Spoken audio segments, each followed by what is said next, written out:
Pajak merupakan salah satu sumber pembiayaan pembangunan nasional dalam rangka peningkatan kesejahteraan masyarakat dan kontribusi penerimaan pajak terhadap penerimaan negara diharapkan semakin meningkat dari tahun ke tahun. Mengingat begitu besarnya kontribusi pajak dalam pembangunan, maka penting adanya kesadaran dan peran masyarakat untuk membayar pajak. Pemerintah berharap dengan meningkatnya kesadaran atau pemahaman masyarakat tentang pentingnya pajak dapat meningkatkan kepatuhan wajib pajak dalam melaksanakan kewajiban perpajakannya. Pelaporan pajak penghasilan oleh wajib pajak dilakukan dengan menyampaikan surat pemberitahuan atau SPT. Surat pemberitahuan atau SPT ini diharapkan dapat menjadi sarana bagi wajib pajak untuk melaporkan dan mempertanggungjawabkan perhitungan jumlah pajak yang sebenarnya terutang.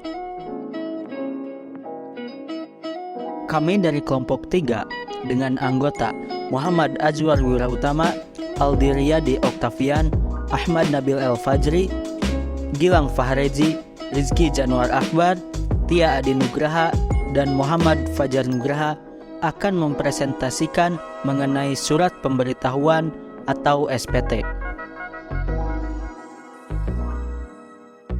Kami akan menjelaskan mengenai pengertian SPT, fungsi SPT, jenis SPT, bentuk SPT, batas penyampaian dan perpanjangan SPT, sanksi terlambat atau tidak menyampaikan SPT, prosedur penyelesaian SPT, pembatulan SPT, dan pengungkapan ketidakbenaran pengisian SPT. Yang pertama, pengertian SPT. Apa itu SPT? SPT merupakan surat yang digunakan oleh wajib pajak untuk melaporkan perhitungan dan pembayaran pajak, objek pajak dan atau bukan objek pajak, serta harta dan kewajiban sesuai dengan ketentuan peraturan perundang-undangan perpajakan.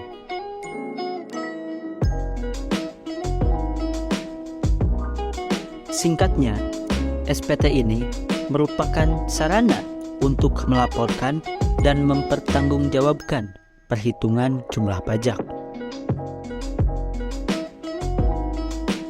Lanjut, fungsi surat pemberitahuan. Yang pertama itu untuk wajib pajak, untuk melaporkan dan mempertanggungjawabkan perhitungan jumlah pajak yang sebenarnya terutang.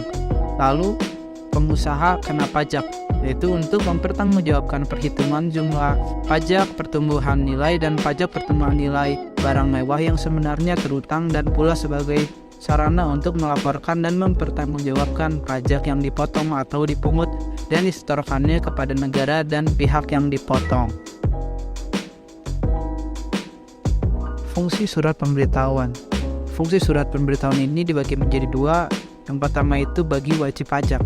Pajak penghasilan adalah sebagai sarana untuk melaporkan dan mempertanggungjawabkan perhitungan jumlah pajak yang sebenarnya terutang dan untuk melaporkan itu tentang yang pertama ada pembayaran atau pelunasan pajak yang telah dilaksanakan sendiri dan atau melalui potongan atau pemungutan pihak lain dalam 1 tahun pajak atau bagian tahun pajak.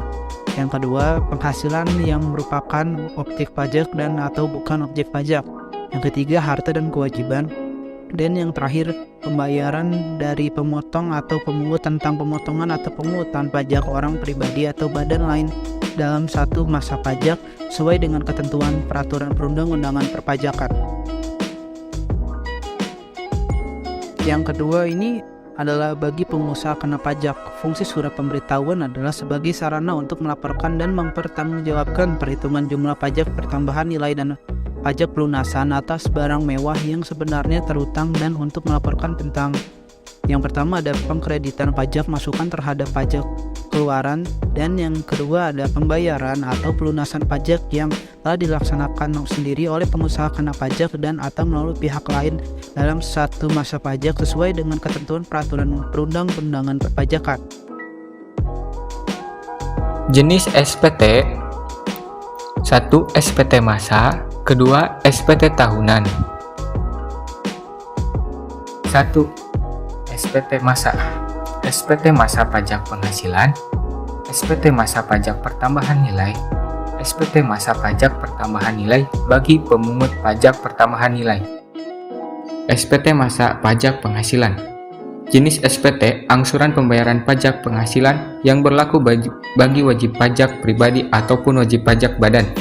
Jenis SPT ini berbentuk surat setoran pajak atau SSP. Batas waktu pembayaran angsurannya ialah 15 bulan berikutnya dan laporan setiap tanggal 20. SPT masa pajak pertambahan nilai. SPT masa PPN merupakan formulir laporan pajak pertambahan nilai yang harus diisi dan dilaporkan oleh pengusaha kena pajak atau PKP di Indonesia dan biasanya disampaikan setiap bulannya. Laporan bulanan melalui e-filing. SPT atau surat pemberitahuan masa pajak pertambahan nilai atau PPN adalah laporan yang harus disampaikan oleh pemungut PPN kepada Direktorat Jenderal Pajak atau DJP. Setiap periode tertentu, pemungut PPN adalah orang atau badan yang melakukan penjualan barang atau jasa yang dikenakan PPN. Pada SPT masa PPN, pemungut PPN harus melaporkan jumlah PPN yang terutang, jumlah PPN yang telah dipungut, dan saldo PPN yang harus disetor ke kas negara. Pemungut PPN juga harus melampirkan dokumen pendukung seperti faktur pajak dan bukti pembayaran PPN.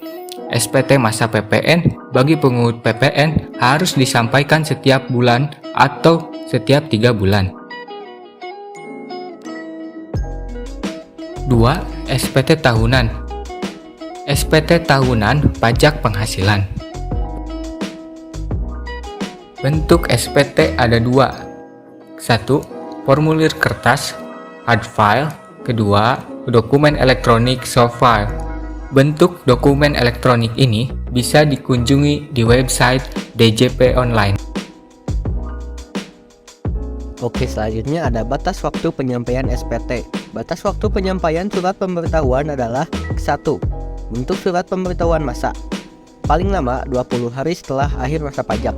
Khusus untuk surat pemberitahuan masa pajak pertambahan nilai disampaikan paling lama akhir bulan berikutnya setelah berakhirnya masa pajak. Kedua, untuk surat pemberitahuan tahunan pajak penghasilan wajib pajak orang pribadi, yaitu paling lama 3 bulan setelah akhir tahun pajak. Ketiga, untuk surat pemberitahuan tahunan pajak penghasilan wajib pajak badan, paling lama 4 bulan setelah akhir tahun pajak. Pemberitahuan perpanjangan SPT tahunan dibuat secara tertulis dan disampaikan ke kantor pelayanan pajak sebelum batas waktu penyampaian SPT tahunan berakhir dengan dilampiri 1. Perhitungan semenjak pajak terutang dalam 1 tahun pajak yang batas waktu penyampaiannya diperpanjang. 2. Laporan keuangan sementara. 3. Surat setoran pajak sebagai bukti pelunasan kekurangan pembayaran pajak yang terutang. Pemberitahuan perpanjangan SPT tahunan dapat disampaikan secara langsung atau melalui pos dengan bukti pengiriman surat, atau dengan cara lain yang meliput 1. Melalui perusahaan jasa ekspedisi dengan bukti pengiriman surat. 2. Saluran tertentu yang ditetapkan oleh Direktur Jenderal Pajak sesuai dengan perkembangan teknologi informasi. Pemberitahuan perpanjangan SPT tahunan yang tidak memenuhi ketentuan sebagaimana dianggap bukan merupakan pemberitahuan perpanjangan SPT tahunan. Selanjutnya ada perpanjangan jangka waktu penyampaian SPT. Wajib pajak dapat memperpanjang jangka waktu penyampaian SPT tahunan sebagaimana dimaksud untuk paling lama 2 bulan sejak batas waktu penyampaian SPT tahunan dengan cara menyampaikan pemberitahuan perpanjangan SPT tahunan. Nah, sebelumnya telah dijelaskan bagaimana proses perpanjangan jangka waktu dalam penyampaian SPT. Nah, sekarang di sini saya akan menjelaskan bagaimana sanksi apabila terlambat atau tidak menyampaikan SPT. Sanksi terlambat atau tidak menyampaikan SPT. Apabila surat pemberitahuan tidak disampaikan dalam jangka waktu yang telah ditentukan atau melebihi batas waktu perpanjangan penyampaian surat pemberitahuan, maka akan dikenai sanksi administrasi berupa denda. Yang pertama, sebesar Rp500.000 untuk surat pemberitahuan masa pajak pertambahan nilai. Yang kedua, sebesar Rp100.000 untuk surat pemberitahuan masa lainnya. Yang ketiga, sebesar Rp1.000.000 untuk surat pemberitahuan tahunan pajak penghasilan bagi wajib pajak badan. Dan yang terakhir, sebesar Rp100.000 untuk surat pemberitahuan tahunan pajak penghasilan bagi wajib pajak orang pribadi. Kesalahan dalam pengisian dan penyampaian SPT dapat terjadi dikarenakan kealpaan dan kesengajaan yang dilakukan oleh setiap orang. Dan sanksi yang diberikan juga akan berbeda-beda. Pertama, saya akan menjelaskan bagaimana sanksi untuk kealpaan. Setiap orang yang karena kealpaannya tidak menyampaikan surat pemberitahuan atau menyampaikan surat pemberitahuan tetapi isinya tidak benar atau tidak lengkap, dan perbuatan tersebut dilakukan setelah perbuatan yang pertama kali, maka akan dikenakan denda paling sedikit sebanyak 1 kali jumlah pajak terutang yang tidak atau kurang dibayar, dan paling banyak sebesar 2 kali jumlah pajak terutang yang tidak atau kurang dibayar, atau dikenakan pidana kurungan paling singkat selama 3 bulan atau paling lama selama 1 tahun. Apabila kealpaan tersebut pertama kali dilakukan oleh wajib pajak, maka tidak akan dikenai sanksi pidana, dan wajib pajak tersebut wajib melunasi kekurangan pembayaran jumlah pajak yang terutang beserta sanksi administrasinya berupa kenaikan sebesar 200% dari jumlah pajak yang kurang dibayar yang telah ditetapkan melalui penerbitan surat ketetapan pajak kurang bayar.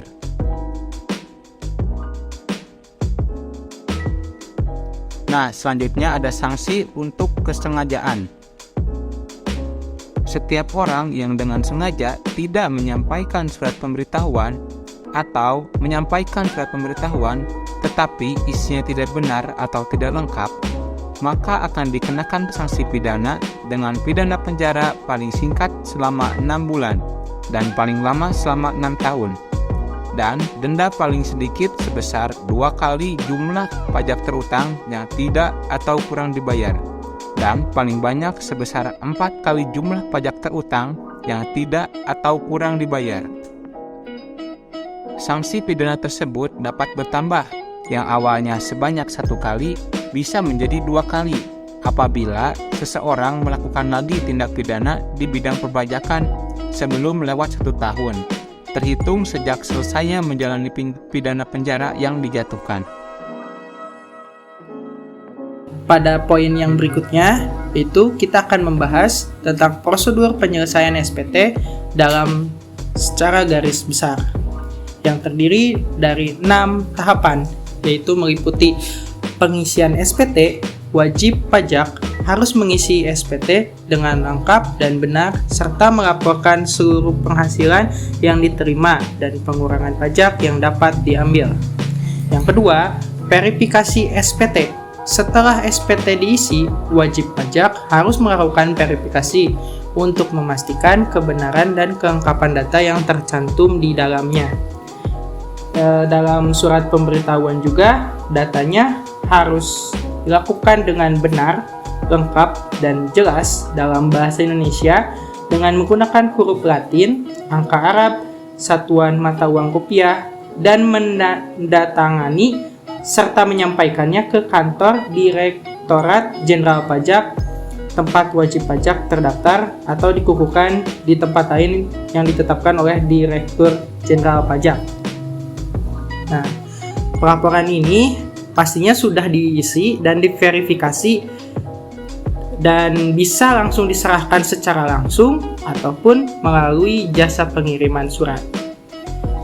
Untuk poin yang keempat, yang selanjutnya, yaitu pemeriksaan SPT. Setelah SPT diterima, kantor pajak akan memeriksa SPT dan melakukan perhitungan pajak yang terutang.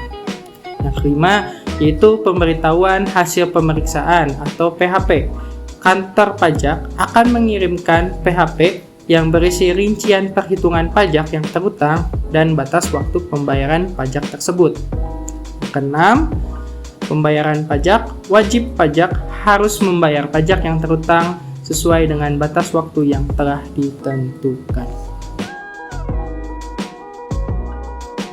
Selanjutnya, saya akan memaparkan materi tentang pembetulan SPT dan pengungkapan ketidakbenaran pengisian SPT. Berdasarkan ketentuan pasal 8 ayat 1 UU KUP, wajib pajak yang tidak sedang dilakukan pemeriksaan dapat dilakukan pembetulan SPT. Kemudian, dalam pasal 8 ayat 1A UU KUP kembali menjelaskan bahwa apabila pembetulan SPT yang dilakukan mengakibatkan kondisi SPT menjadi rugi atau lebih bayar, maka terdapat syarat tambahan, yaitu pembetulan hanya dapat dilakukan paling lama 2 tahun sebelum daluarsa penetapan. Ketika pemeriksaan sedang berlangsung, wajib pajak masih diberikan kesempatan untuk melakukan perbaikan SPT, yaitu melalui jalur pengungkapan ketidakbenaran pengisian SPT yang sebagaimana sudah diatur di dalam pasal 8 ayat 4 UU KUP. Berdasarkan laporan pengungkapan ketidakbenaran pengisian SPT yang dilakukan wajib pajak dapat mengakibatkan kondisi sebagai berikut. 1. Pajak-pajak yang masih harus dibayar menjadi lebih besar atau lebih kecil. 2. Rugi berdasarkan ketentuan perpajakan menjadi lebih besar atau lebih kecil. 3. Jumlah harta menjadi lebih besar atau lebih kecil. 4. Jumlah modal menjadi lebih besar atau lebih kecil.